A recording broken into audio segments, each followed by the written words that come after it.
coming up on the Daily O. One man apprehended after targeting a child. And one charter school is fighting against the state. All this and more is coming up. The Daily O starts now.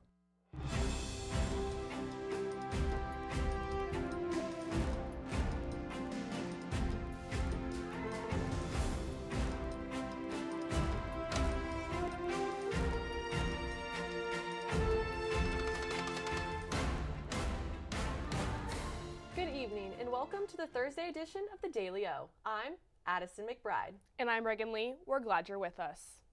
Tulsa police have arrested a man accused of robbing a child on his way to school. Officers responded to the area Wednesday morning after reports of a robbery. Police say a 12-year-old boy told them a man approached him from behind and demanded his jewelry. Officers identified the suspect as 19-year-old Samson Ratchew. He was later arrested on a complaint of first-degree robbery by force or fear. Police say the investigation is ongoing. A proposed Jewish charter school is suing Oklahoma's statewide charter school board after its application for public funding was denied. The school argues the state cannot deny funding solely because of its religious beliefs. State officials say they rejected the application because Oklahoma law currently prohibits public funding for religious charter schools. The legal battle comes after a similar case involving a Catholic school reached the U.S. Supreme Court, but ended in a tie, leaving the state's ban in place. Attorneys say they are prepared to take the case to federal court and possibly back to the Supreme Court. A proposed Google AI data center in Sand Springs is sparking backlash, with some residents now pushing to recall the entire city council. Opponents argue the process lacked transparency, especially when it came to rezoning more than 800 acres of farmland for industrial use. A local group is now collecting signatures to force a recall election, saying it's their only option to challenge the decision. Organizers say they've gathered about half of the nearly 5,000 signatures needed. City officials approved the rezoning in a 6-1 vote after holding public meetings earlier this year. The debate comes as communities across the country grapple with the impact of large data center projects. The Oklahoma City Thunder's new downtown arena has finally broke ground. City and team leaders broke ground on the new arena this morning, just blocks away from the Paycom Center. The Thunder announced a 15-year naming rights agreement with Oklahoma-based Continental Resources. The new arena is expected to open in 2028 and will serve as the team's future home. The chairman, Clay Bennett, says the goal is to build a venue that is inspired by and complements the city's growth. Mayor David Holt also spoke, calling the arena a major stepping point for Oklahoma City's future. The Continental Coliseum will be the fourth major arena in Oklahoma City's history. In the wake of last year's devastating wildfires, Stillwater officials are working to better prepare for future fire seasons. A state working group created by Governor Stitt released a report with recommendations to improve wildfire response. One key focus, changing burn ban rules, which currently require strict drought conditions before counties can act. Officials say that can delay action even when fire danger is high. In Stillwater, city leaders say they've implemented new alert systems and more fire prevention efforts. Well, we are still under a red flag warning for wildfires, and the heat is continuing to ramp up. Let's check in with Bridget Nye in the Weather Center to see how this affects our evening forecast. Bridget. That's right, Addison. Cowboys, it is hot out there. We're looking at 92 degrees, and I don't know if you can hear, but us in the studio can hear the whopping 24-mile-per-hour winds going on outside. So stay safe and don't get blown away. You'll find out more in your 7-day forecast. But for now, I'll send it back to the desk. All right, Bridget. When we return, students got a chance to be themselves last night. And what's going on around campus? The Daily O returns right after this.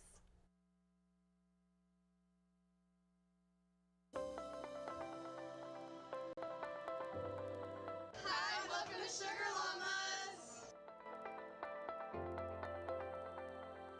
Well, I'm the owner of Sugar Llamas here in Stillwater. My name is Chad O'Rourke. We want to create a customer-centric culture and create an experience for our customers when they come in. Our ice cream in particular, you can get it other places, but I'm only aware of like one other place besides the Sugar Llama in the state of Oklahoma that you can get it. We actually ship it in from up north, but when it comes to our coffee, you cannot get Sugar Llama coffee anywhere else in the world. You might find a blend similar to it, but you're not going to get Sugar Llama coffee anywhere but a Sugar Llama. It is proprietary to us. We really actually want to get more involved within our community. It's not just about making money, but it's about serving our community and becoming a part of the community here.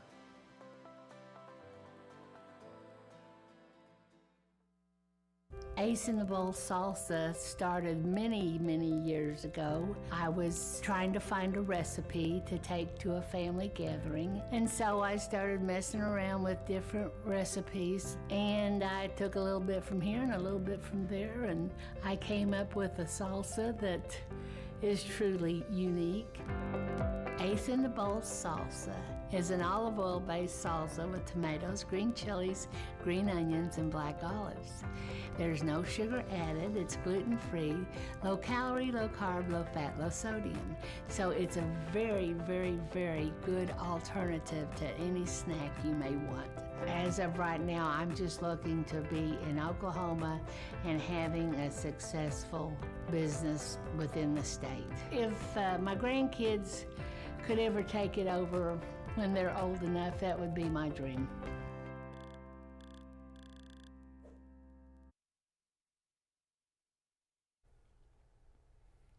Cowboys got the chance to show off their best costumes and video game skills last night.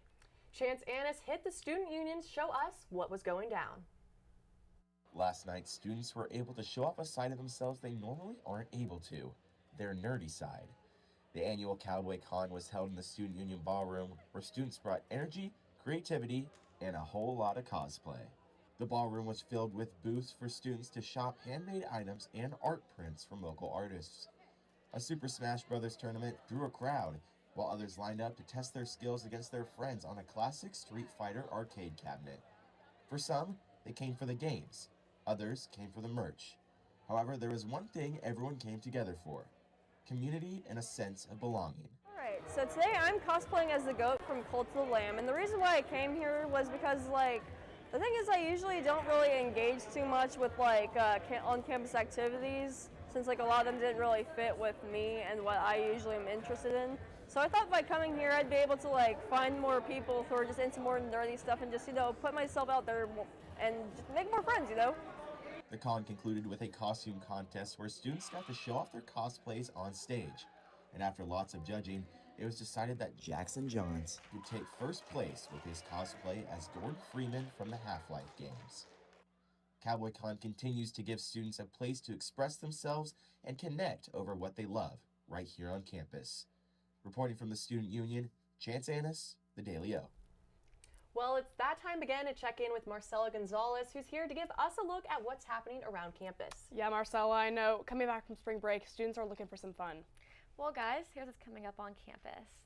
This Friday from 8 a.m. to 5 p.m., head over to the Student Union and stop by Orange Tech in the University store for Trade-In Tech Up. Bring your current device, get a quote, and put that value toward an upgrade to a new MacBook or iPad. It's a simple way to upgrade smarter and save. On Saturday, check out Greek Discovery Day. If you're interested in joining a fraternity or sorority, this is your chance to meet current members and learn more about the community. Then, on Tuesday night, head over to Edmond Lowe Library from 6 to 7 p.m. for an hour with Pete's Pets Posse, a perfect way to unwind and de-stress with more pet therapy. Don't miss out! Like we said earlier, those hot temps are sticking around this evening, but what about the next couple of days? Let's check in with Bridget to see what we can watch out for. Bridget? Yeah, Reagan, let's check out our radar. So looking at tonight, we're seeing some cloud coverage going past Stillwater and over to Tulsa and Bartlesville, but nothing sticking around Stillwater. Looking at tomorrow morning, we're going to be seeing we are going to have some cloud coverage, but the precipitation is going to stay on the eastern side of our state. Looking into Saturday, we're going to again see we have some cloud coverage in southern Oklahoma this time, but nothing sticking around Stillwater. What to look out for we're going to be continuing to see our sunny skies stick around with those warmer temperatures than we typically see in our March calendar, and continue to experience high wind speeds that we saw today. That's it for me for now. Back to you guys. Thanks for the lookout, Bridget. When we return, the first cabinet meeting since the Middle Eastern conflict began. We have what was discussed. And oil prices continue to surge. How this will affect us here at home, the Daily O returns right after this. We would design something, it was set on the counter, and people was either, if enough of them said, you know, this isn't it never made to the line. Dad was excited that they're all original. They were all designed on Mom's kitchen table, and it gets in your blood after a while. We're very happy that Pamela and Michael have taken over the business and kept the family going. We took the business over in 2017. When we found that it was available, we wanted to keep the legacy of family alive, but it was also incredible products that deserved to be a part of Made in Oklahoma's story. We were a part of Made in Oklahoma years ago, and so it kind of grew as Made in Oklahoma grew. Oklahoma is ingrained into everything that we did. We've been here most of our life. That's what we entailed our whole business on, was the Oklahoma homegrown feeling. Deep Fork Foods started in 2014. We started off with our nut products, and now we produce everything from jarred products to cookie mixes and pancake mixes and dried products for people, as well as our spice blends. Now we produce over 168 different products for ourselves and about 20 to 30 other companies in Oklahoma. I'm Cindy Stewart. I'm one of the owners of Deep Fork Foods. We've gone from just making our own stuff and doing just small things to being able to co-pack and work with other companies and individuals within Oklahoma and across the United States as well. I'm just really thankful for the journey that we've had so far, and really look forward to the future where we're taking Deep Fork Foods and being able to provide more value for Oklahoma and its economy, as well as all the people within the state. I love the opportunities that being in a food business provides. I absolutely love sharing food and good stories with people, so this just gives us another connection. And I can't wait to see where this path takes us with it.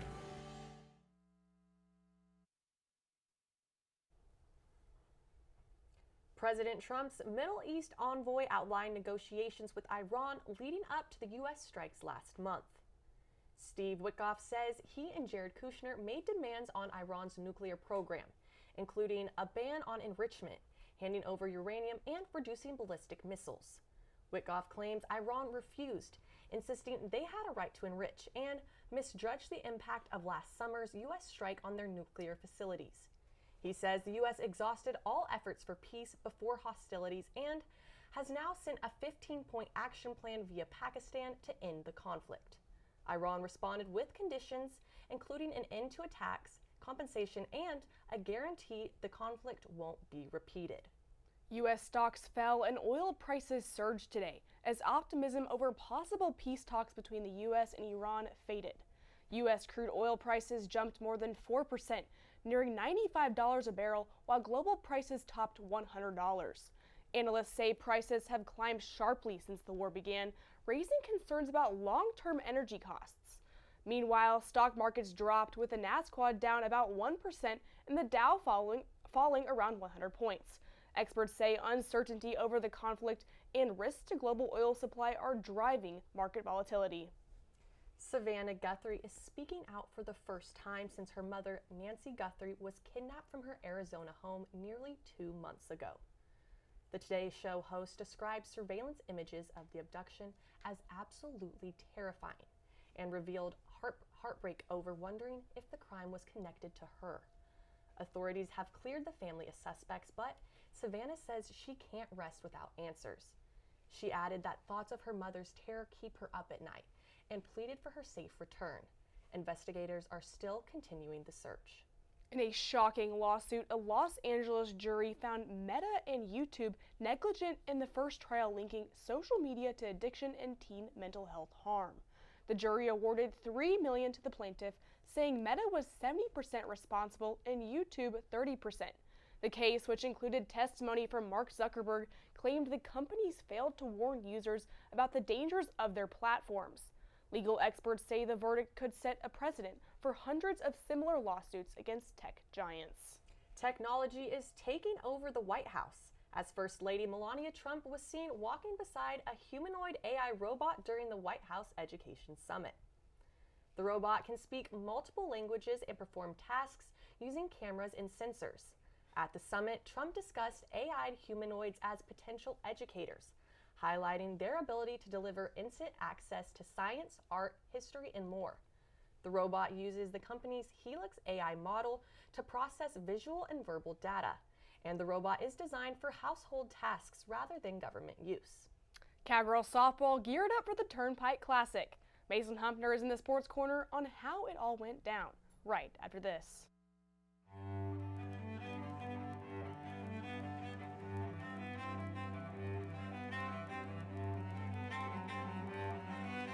My name's Dennis Abernathy. Lived here since 1968, and I consider myself one of Stillwater's oldest original family jewelers. Here at Dennis the Jeweler, we're more about personal service. My father always told me that anybody can sell the jewelry, and what we're doing is completely different, learning to do the repair work. That is one thing that will keep your business alive, because anybody can sell it, but not anybody can fix it. To me, jewelry is very, very personal. Every piece of jewelry has its own story, and I get to hear hundreds of stories from my clients, which I love to hear. There's always a story with it. I mean, you buy a piece of jewelry for a show of appreciation, a sign of love. There are a lot of different aspects for jewelry when you purchase it. My wife lived east of here, about 35, 40 miles, something like that, over at Lamont. I was dating her from over at Alba when we were going to college. I knew about the well then. It was a great well. It was great water. I'd stop there, stick my head under it, wake up, drive on home, that kind of thing. And people talked about bottling this water. And so that's why I started thinking about doing that. And so in 2003, the property come up for sale. And so we started working on that, had the opportunity to buy it. The hopes are when folks drink our water is that they'll drink it for a few days and find out the difference. They'll start feeling better because there's been no chemical in our water. There's a list of good things that we have. We don't have any bad things in it. This company means a lot to me because I guess we started it from scratch.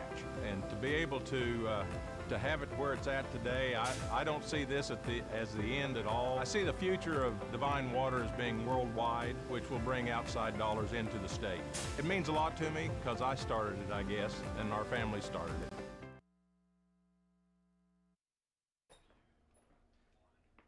Welcome back to the Daily O. Come on in and sit on down because you are in the Sports Corner. I'm Mason Humpner. Let's talk sports. It might have taken a minute to get in their lane, but Cowgirl softball takes the Turnpike Classic. A 7th inning 5 spot propelled OSU to a 10-7 win over Tulsa.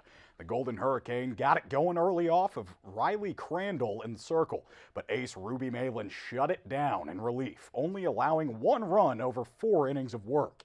And that paved the way for bombs away. Amanda Hazler, Rosie Davis, and Carly Godwin twice all go yard in this contest, highlighted by putting Godwin's 3-run shot to put it away in the 7th. Cowgirls now head to Utah for a weekend series starting tomorrow at 6. Cowboy baseball is taking the field in Provo. OSU, BYU starting their weekend series tonight. Pokes coming off an embarrassing midweek loss to Missouri State and are hoping to bounce back and have back-to-back conference series wins.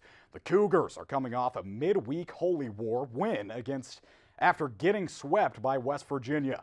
The Poke Bats will be the story of this series as they need to get hot off of a struggling BYU staff who sports a team ERA over 6. First pitch tonight is set for 7 p.m. Cowgirl basketball's Taryn Hoyt named to the 30 under 30 list. The assistant coach and sister of head coach J.C. Hoyt was among those honored this week by Women's Basketball Coaches Association. The 30 under 30 list was created to recognize 30 up-and-coming women's basketball coaches at all levels of the game under 30 years old. Each honoree has shown their involvement in the community, mentorship, and impact on others. This past season, Taryn helped the Cowgirls to a 24-10 record and its first NCAA tournament victory under the direction of head coach J.C. Hoyt. It's opening day for Major League Baseball, and there's a couple of pro pokes taking the field. Carson Bench, just 2 years after getting drafted, takes right field for the New York Mets, who for his first MLB hit a bomb today. Nolan McLean also taking the field in the Big Apple, solidifying his spot in the Mets rotation. Justin Robletsky looks to be a key arm out of the Dodgers bullpen. Then guys like Christian Encarnacion Strand, Brady Basso, Donovan Walton, and many more are just on the brink of getting the call up to a major league roster. Well, that's all we have today from the Sports Corner, but don't touch that mouse. One TV star is making his way down south. Reagan and Addison have it right after this. I'm Travis Taylor. I'm the general manager for the Hotel Indigo Tulsa Downtown. I have a real good understanding of the food scene in Tulsa, and I've loved to see the way it's evolved over the years, and I'm glad to be part of it. My name's Kevin Kyle. I'm the executive chef. I started here, the idea was to do something local. Everything that we try to do has Oklahoma products. Tulsa is a big oil boom when we were the oil capital in the early 1900s. How Route 66 put Tulsa on the map. And the menu around that was, well, what would an oil worker take out in their lunchbox? That's how Prospect kind of came from. We never get crazy busy, so we can do a lot of different things with food. And we can do things like wine dinners and have local dinners. We have a private dining room that people can come. I think being at the heart of the old Route 66 has kind of weighed into us getting a lot of different things brought in from different areas of the United States. When I taste something on our menu for the first time, the first thing I go is, that's Tulsa. My name's Kayla. I've been here since the beginning, so 4 years. Scratch is more focused on farm and mostly made in Oklahoma products, keeping it local. Sustainability is our biggest thing. That's one of the reasons why this place opened. I've been the chef here at Scratch for 2.5 years. Started here as a line cook. Our food and drinks are a bit separate entities almost inside the restaurant. So the food is now up to 85% of the products we bring in are raised or grown locally. It's all based off of things that I grew up eating in southern Oklahoma, things my grandparents ate. About fresh food, clean food, organic food, sustainability, that's all of our thing. From front of house to back of house, we're able to maintain both with freshness. But made in Oklahoma means we get it straight from the farms that are 20, 30 minutes, another little county away. We get it straight from them.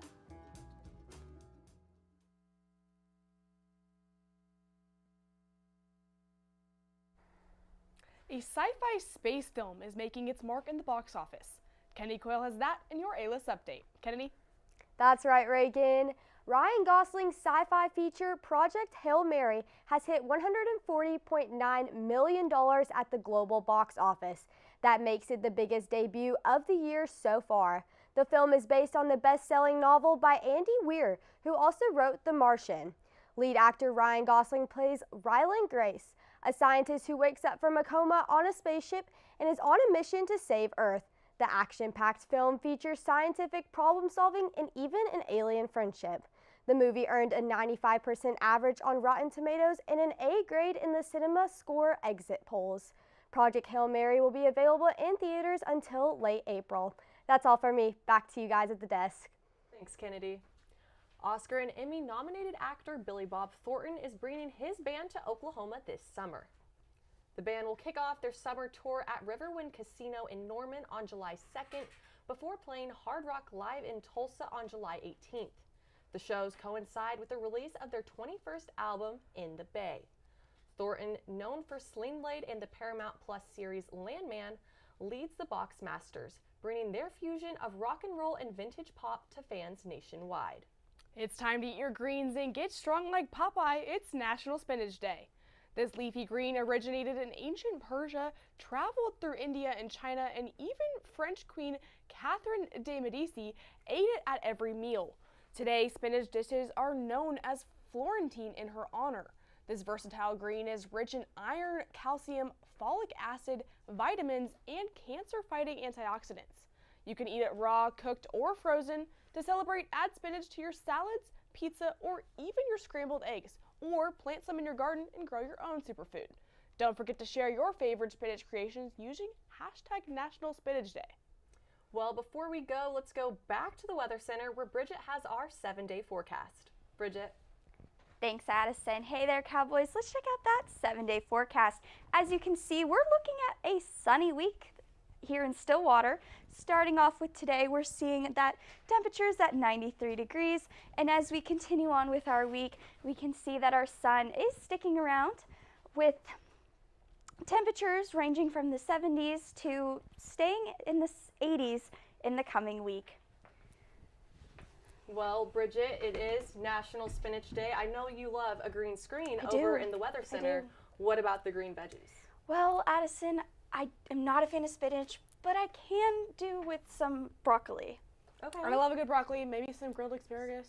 Not bad, guys. I'll tell you honestly. Growing up in a bit of a bachelor household, me and my dad, Pops, love you. It was a lot less superfood and a lot more Dino Nuggets, pizza roll, Jimmy Dean kind of feel. Absolutely, protein. Yeah, Which yeah. is, Let's put it that way. Which is always important. Well, Yeah. be sure you'll have to try some spinach, maybe, Mason. Maybe tonight you can Yeah. celebrate National Spinach Day. Why not? What a better way to? What a better I way to couldn't think of one. celebrate? Wow. Well, that is a look at our headlines. Thank you for joining us. Make sure to check out the Daily O tomorrow and the rest of the week for the latest happening here in Stillwater and across the state. The Daily O, I'm Reagan Lee. And I'm Addison McBride. Have a great night, everyone. My wife lived east of here, about 35, 40 miles, something like that, over at Lamont. I was dating her from over at Alba when we were going to college. I knew about the well then. It was a great well. It was great water. I'd stop there, stick my head under it, wake up, drive on home, that kind of thing. And people talked about bottling this water. And so that's why I started thinking about doing that. And so in 2003, the property come up for sale. And so we started working on that, had the opportunity to buy it. The hopes are when folks drink our water is that they'll drink it for a few days and find out the difference. They'll start feeling better because there's been no chemical in our water. There's a list of good things that we have. We don't have any bad things in it. This company means a lot to me because I guess we started it from scratch. And to be able to have it where it's at today, I don't see this as the end at all. I see the future of Divine Water as being worldwide, which will bring outside dollars into the state. It means a lot to me because I started it, I guess, and our family started it.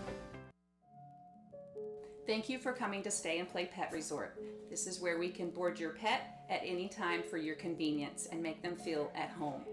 We have 5 different kennels for your pet. We have luxury suites that come with TV, camera, fireplace. The webcam is at your free. We have Kitty City where you can board your cat for multiple different prices. Stay and Play Pet Resort offers a free chauffeur service. If you go to Baker Animal Clinic, you can drop your pet off anywhere between 7:30 a.m. and no later than 8 a.m. Stay and Play Pet Resort offers a game day sports package. For $37, you can drop your dog off during the game day as early as 7:30 in the morning. Policy states you do not have to pick up your pet up until 1 hour after the game. At Stay and Play Pet Resort, we thrive to treat your best and give them the best at-home feeling. Ace in the Bowl salsa started many, many years ago. I was trying to find a recipe to take to a family gathering, and so I started messing around with different recipes, and I took a little bit from here and a little bit from there, and I came up with a salsa that is truly unique. Ace in the Bowl salsa is an olive oil based salsa with tomatoes, green chilies, green onions, and black olives. There's no sugar added, it's gluten free, low calorie, low carb, low fat, low sodium. So it's a very, very, very good alternative to any snack you may want. As of right now, I'm just looking to be in Oklahoma and having a successful business within the state. If my grandkids could ever take it over when they're old enough, that would be my dream.